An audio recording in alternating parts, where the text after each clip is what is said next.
Assalamualaikum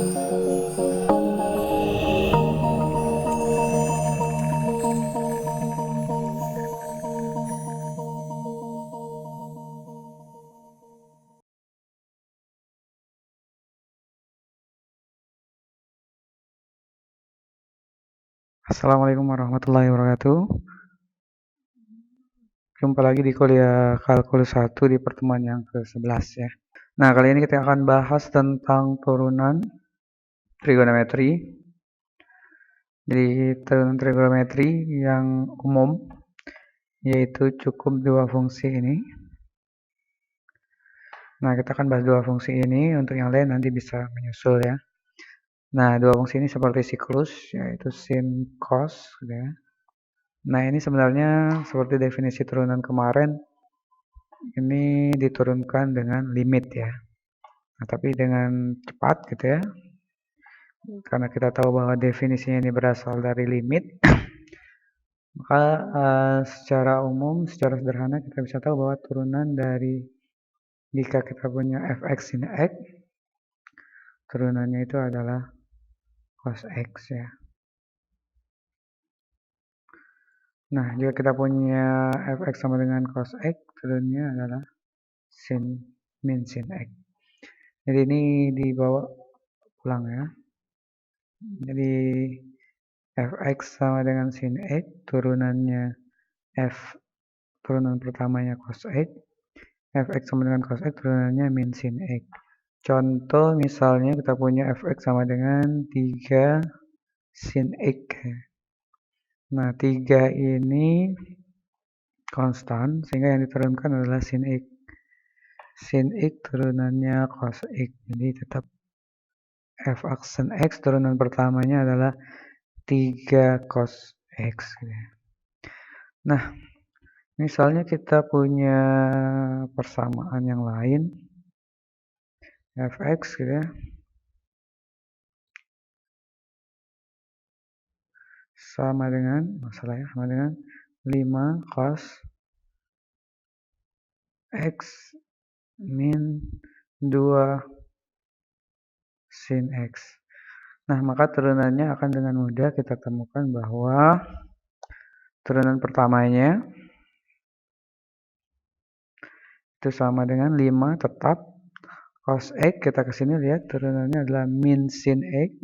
Biar agak aman, kita kasih min sin x, kita kasih dalam kurung ya, biar gampang. Terus dikurang turunan 2 tetap sin x, turunannya adalah cos x. Nah, sampai sini benar, atau kalau dibuatkan lagi nih sama dengan min 5 sin x gitu ya, min 2 cos x. Nah, ini turunan dari fungsi ini ya. Jadi kita punya yang paling awal ini, kita punya fx sin x, maka turunannya adalah cos ya. Kalau cosnya diturunkan, maka kita punya min sin ya. Nah, ini hati-hati. Jadi dia tetap siklus ke sin cos, cuma nanti untuk cos diturunkan lagi jadi min sin ya. Nanti kalau Anda iseng turunannya, nanti ada namanya turunan tingkat tinggi, diturunkan berkali-kali, ini kan turunan pertama gitu ya. Maka dia turunan sin jadi cos, jadi sin, jadi cos, jadi sin. Nanti yang berubah itu tanda negatifnya. Oke, ini tentang turunan trigonometri ya. Saya rasa cukup mudah. Oke, kita lanjut lagi. Kalau tadi kita turunan pada trigonometri ya. Berikutnya adalah turunan untuk aturan rantai. Nah, motivasinya adalah kita mengingat kembali bahwa jika kita punya fungsi seperti ini, maka turunannya adalah seperti ini ya. Jadi kita punya fungsi turunannya seperti itu, yaitu fx ax pangkat n, di mana n-nya dikali a, an x n kurang 1 turunannya diturunkan. Nah, kalau kita ingin lihat lebih detail, nah, ini sebenarnya seperti ini. Artinya apa? Tetap kita pakai N dikali A, AN, XN min 1, tetapi variabel X-nya itu diturunkan lagi. Turunan dari X itu 1 ya. Ini kan ada 1X. Kemarin kalau turunan 2X adalah 2 ya. 3X 3, 1000X 1000. Nah ini ada X, 1X berarti 1. Dari pengertian ini memotivasi definisi aturan rantai. Artinya aturan rantai itu dia diturunkan sekali, kemudian faktor kompleks berikutnya juga diturunkan sekali. Kalau di buku panduan kita atau di buku kalkulus karya Verbeek gitu, Parsel gitu ya, dan buku modul yang pernah saya susun, itu ada rumus resminya ya. Tapi untuk anak teknologi informasi, teknologi informatika ya, saya rasa itu nanti bisa dipelajari lebih lanjut. Yang penting bagaimana teknik Anda mendapatkan turunan dengan aturan rantai bisa Anda dapatkan ya. Jadi di sini kuncinya yang awal kemarin sebenarnya aturan rantai juga.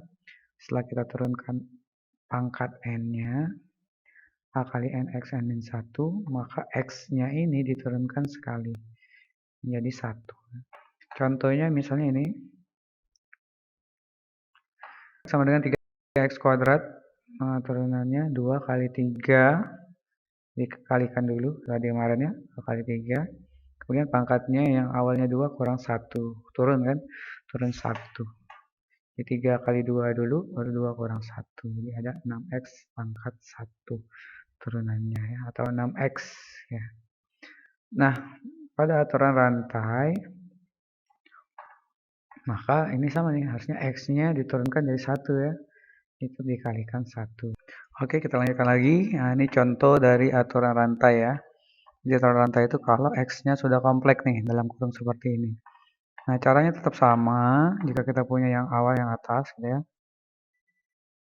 Maka dengan teknik yang sama di atas kita harus punya y aksen ya. Dan pertamanya adalah sama dengan, karena disitu ada 2, kita kalikan dengan pangkatnya. Dimana tetap x ditambah 1 pangkatnya dikurang 1. 2 kurang 1 ya. Jadi sama seperti yang ini. Jadi AXN, A, X pangkat N, A kali N, X, N min 1. Sama persis, seolah dalam kurung ini X yang baru ya. Jadi 2 kali 2, X. Nah. Cuma, karena di sini kompleks, maka ini harus diturunkan. Nah, ini ciri dari aturan rantai. Setelah diturunkan sekali, diturunkan lagi ya, berantai ya. Turunan dari X adalah 1, kebetulan X. Jadi turunan yang dalam kurung, X ditambah 1, 1 ya, kebetulan sama. Jadi jawabannya sama, yaitu 4 X ditambah 1 pangkat 1 ya. Seperti itu. Nah, berikutnya misalnya soal yang kedua. Kita punya y aksennya adalah 4 tetap kali pangkatnya 3. Kemudian sama tanpa harus kita rubah, x kuadrat plus 2x tambah 1. Pangkatnya dari 3 dikurang 1, 2 ya harusnya. Nah, karena di sini kompleks banyak, nah ini kita harus turunkan lagi. Kalau tadi kan diturunkan 1, kalau ini diturunkan banyak, ternyata jadinya 2x ditambah 2 ya.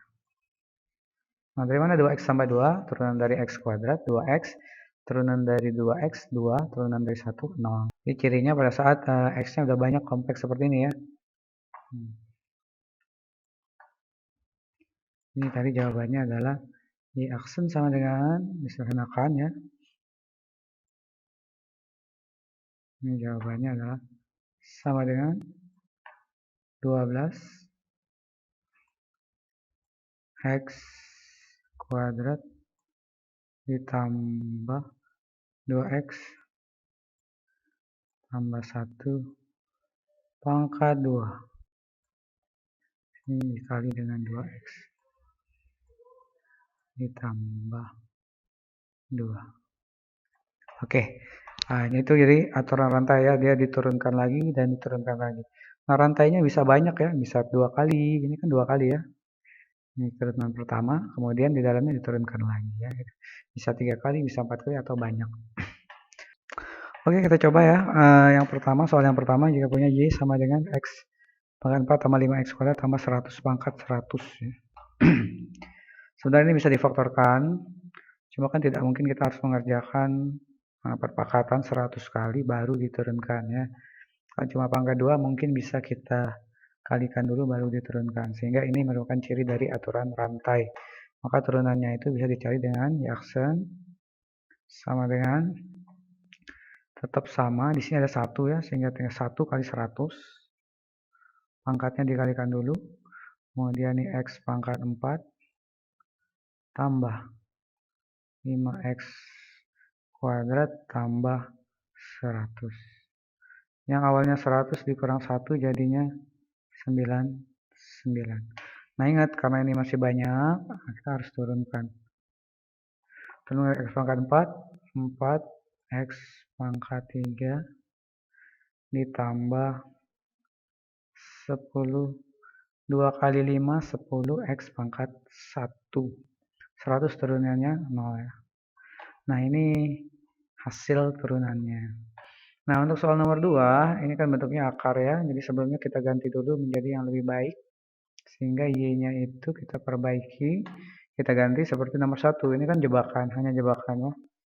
X kuadrat tambah 5X. Jebakan. Kita buat pangkatnya dalam per luar. Ini cara penulisan eksponennya. 2 per 3. Jadi 2 per 3. Bukan 3 per dalam, per luar akar. Nah kalau bentuknya ada seperti ini, sama seperti nomor 1 ya. Kita hanya jebakan sedikit. Berarti 1 kali 2 per 3. Biasanya tidak suka karena angkanya pecah ya. X kuadrat ditambah 5X. 2 per 3 dikurang 1. Kita tulis saja lah, biar tidak bingung. Pangkatnya 2 per 3 dikurang 1.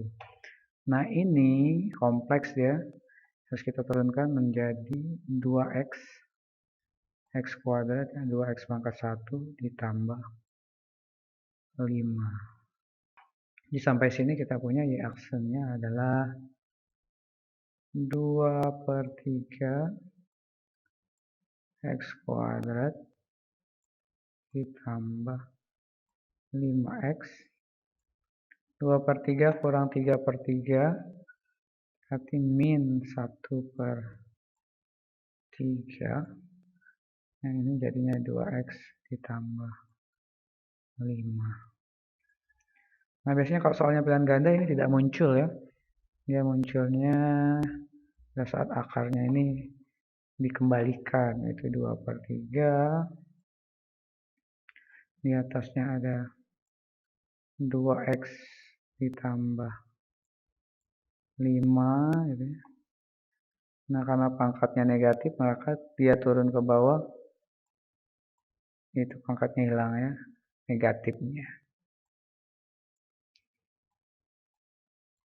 5X pangkat 1 per 3. Kalau mau disederhanakan lagi nih, sama dengan 2 per 3. Ini sebenarnya bisa dikali 2X tambah 5. Nah ini kembalikan ke bentuk akar dia. Berarti 1 di dalam 3 di luar. Ini jadinya X kuadrat tambah 5X. Nah kalau mau dibuat ini ada pangkat 1 ya. Mau dibuang juga boleh. Nah pertanyaannya adalah sampai mana kalau nanti pas ujian mengerjakannya. Nanti dikerjakannya sampai sini saja. Kalau ada yang mengerjakan sampai sini, ini udah benar ya. Kalau ini ada pengayaannya ya, penyederhanaannya. Jadi intinya adalah kita menurunkan seperti turunan biasa, kemudian yang kompleks ini diturunkan lagi. Turunkan seperti biasa, yang kompleks diturunkan lagi. Nah, kita coba kasih contoh yang gabungan dengan sin ya. Kita kasih contoh gabungan dengan sin 3. Kalau kita punya Y sama dengan sin 3X. Tadi ada misalnya 5 sini. Maka ini termasuk rantai karena dia sudah mengandung 3X ya, bukan X lagi. Sehingga Y aksennya itu adalah 5 sin. Tadi ya, sin itu jadinya cos ya. Kalau tidak salah. Sin jadi cos. 3X tetap.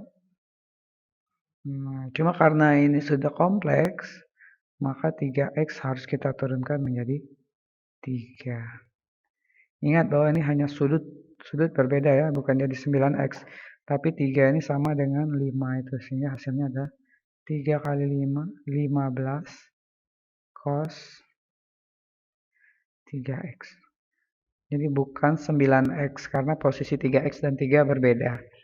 3X dalam sudut, 3 ini bilangan biasa. Nah, ini kan ada 2 kali turunan ya, aturan rantainya. Nah, apa contohnya kalau turunannya banyak? Misalnya kita punya Y sama dengan, ya, pernah kalian melihat contoh seperti ini, sin pangkat 4 dari 5X. Nah, jadi ada 2 atau 3 kali ya, kita cek. Atau hanya 2 kali juga. Nah, seperti ini bentuk aslinya itu sebenarnya adalah dia mengatakan bahwa sin 5X itu dipangkatkan 4. Cuma dalam trigonometri penulisannya seperti itu. Jadi caranya tetap sama. Kita 4 kali 1 ke depan. Kemudian turunan sin. Lagi-lagi saya lupa ya. Sin itu adalah cos 5X. Biarkan saja 5X. Yang 4 turun jadi 3.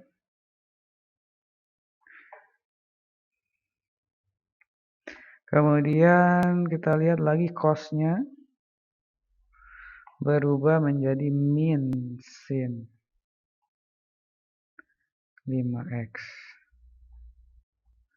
Nah, ini dari rumus yang tadi ya. Kemudian 5X-nya turun menjadi 5. Ingat antara 5X dan 5 berbeda ya, sehingga yang kita kalikan adalah 4 dan 5. Misalnya adalah 20. Kita kembalikan ke bentuk penulisan cos. Cos pangkat 3 dari 5X. Kita kasih minnya depan. Min kali sin 5X. Oke, seperti ini. Jadi pengayaan aturan rantainya bisa 2 kali turun gitu ya, berantai, atau 3 kali ya. Oke, ada pertanyaan. Jadi materi kali ini kita bahas tentang kosinus, turunan kosinus, kemudian turunan rantai. Jadi dari turunan rantai itu adalah cirinya pada saat X-nya sudah kompleks. Sudah muncul 5 kalinya, 3 kalinya gitu ya. Oke, demikianlah materi tentang aturan rantai pada fungsi aljabar sinus dan kosinus. Silakan ditanyakan nanti di classroom atau di WA ya. Nah, mulai minggu depan atau minggu ini ya, nanti saya akan buka kelas Zoom juga untuk saya tanyakan ke mahasiswa gitu ya. Saya ingin tahu seberapa paham mahasiswa dalam menyerap atau mempelajari mata kuliah kalkulus 1. Demikianlah video singkat kali ini. Silakan dipelajari pelan-pelan, di playback, di pause gitu ya, sampai Anda benar-benar paham. Demikianlah saya akhiri. Assalamualaikum warahmatullahi wabarakatuh.